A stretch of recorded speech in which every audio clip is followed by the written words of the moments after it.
대표의 기자회견 발언을 보면서 저는 바른미래당 재건의 꿈을 접었습니다. 2년 전 저는 거대 정당의 낡은 기득권 정치를 넘어 영원한 화합과 국민 통합으로 정치를 한 발짝 더 미래로 옮겨보자고 하는 신념으로 바른미래당을 만들었습니다. 저는 지난 지방선거 때도 제 온몸을 다 바쳐 당을 살리고자 헌신했습니다. 그러나 당은 지방선거 이후에도 재건의 기반을 만들지 못한 채 내홍과 질곡 속에 갇혔습니다. 내부 통합도 혁신도 국민께 삶의 희망과 비전도 제시하지 못하는 정당이 되었습니다. 소속 의원 개개인의 높은 역량은 기성 정치 질서에 묻혀버렸습니다. 그 결과는 총선이 77일 남은 이 시점에서 21대 총선에 나설 바른미래당 예비 후보자가 20여 명에 불과하다는 참담한 현실로 다가와 있습니다. 저는 대한민국이 이렇게 가서는 안 된다. 이렇게 해서는 대한민국의 미래가 없다는 걱정과 책임감으로 오랜 숙고 끝에 정치 재개를 결심했습니다. 국민들은 매일매일의 삶이 불행하고 당장 내일에 대한 희망도 잃어버린 지 오래입니다. 그런데 기득권 정치는 오히려 국민을 분열시키고 편갈라 싸우게 하면서 자기 정치 세력 먹여 살리기에만 몰두하고 있습니다. 저는 이것을 차마 그대로 두고 볼 수 없었습니다.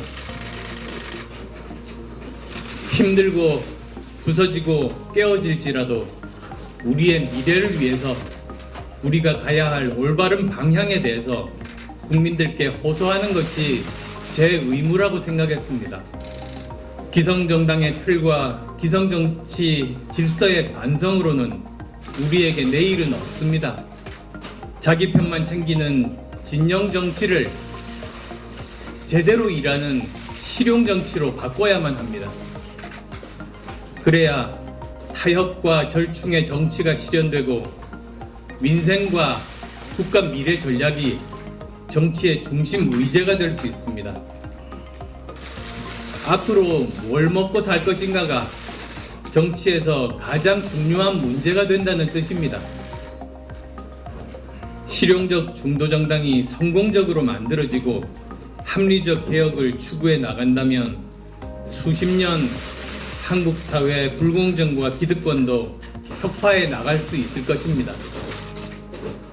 저는 바른미래당을 재창당하여 그러한 길을 걷고자 했습니다만 이제는 불가능하다는 결론에 도달했습니다. 국민 여러분과 당원 동지 여러분의 깊은 이해를 구합니다. 정치인의 책임 윤리는 시대와 국민의 요구에 정확하게 답하고 행동하는 것입니다. 저는 제게 주어지고 제가 책임져야 할 일들을 감당하고자 합니다. 이를 위해 제 자신도 알 수 없는 거대한 거친 파도를 정면으로 바라보면서 뛰어들고자 합니다. 하나의 물방울이 증발되지 않고 영원히 사는 방법은 시대의 바다, 국민의 바다 속으로 뛰어드는 것이기 때문입니다. 설사 영원히 사라진다고 해도 그 길이 옳다면 저는 결코 주저하지 않겠습니다. 증오와 분열을 넘어 화해와 통합의 정치로 미래를 열고자 하는 제 초심은 갈수록 뚜렷해지고 있습니다.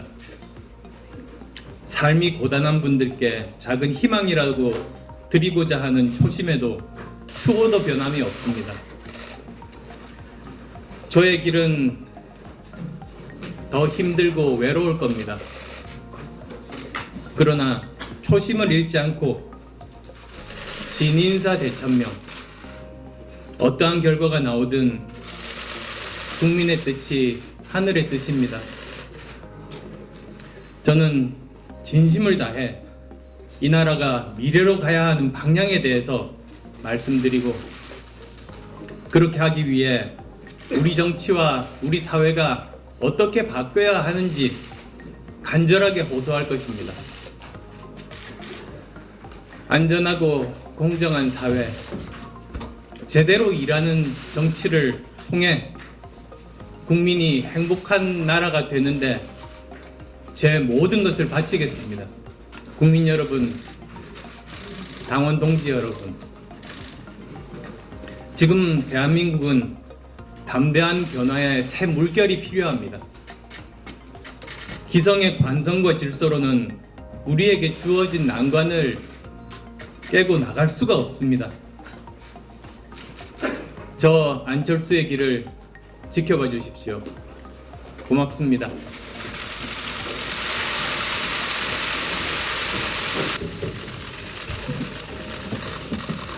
야야, 통지하라.